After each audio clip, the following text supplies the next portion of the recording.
Thank you, Mr. Speaker. I rise today in support of H.R. 4239, the Tracking Foreign Fighters in Terrorist Safe Havens Act.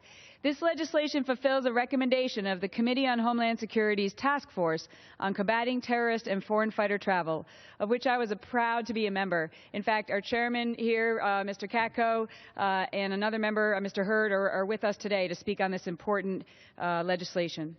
Our bipartisan task force investigated America's security vulnerabilities for 6 months. We produced a final report in September that made 32 key findings and 50 recommendations to make America safe.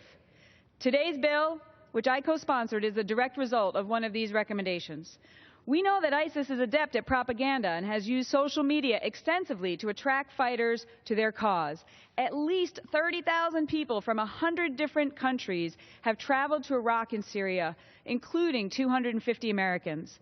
But their calls to action now extend past Syria and Iraq. In fact, our task force found ISIS now has a direct presence, affiliates, or groups pledging support in at least 19 countries.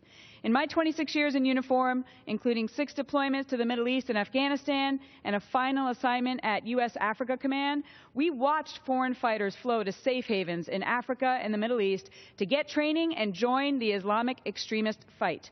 ISIS has accelerated this dangerous dynamic and is expanding despite the president declaring otherwise. So our efforts to track these fighters should not be limited to Iraq and Syria. That is why our task force recommended that the intelligence community regularly track and update Congress on foreign fighter flows to all terrorist sanctuaries, which is what this bill requires. The administration's response to ISIS can only be described as anemic.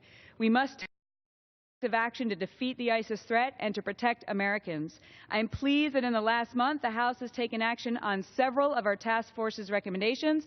It's obvious that more work remains, and if the president won't act, the House will. I urge all members to join me in supporting H.R. 4239. I want to thank Mr. Lobiando for bringing it up, and I yield back the balance of my time.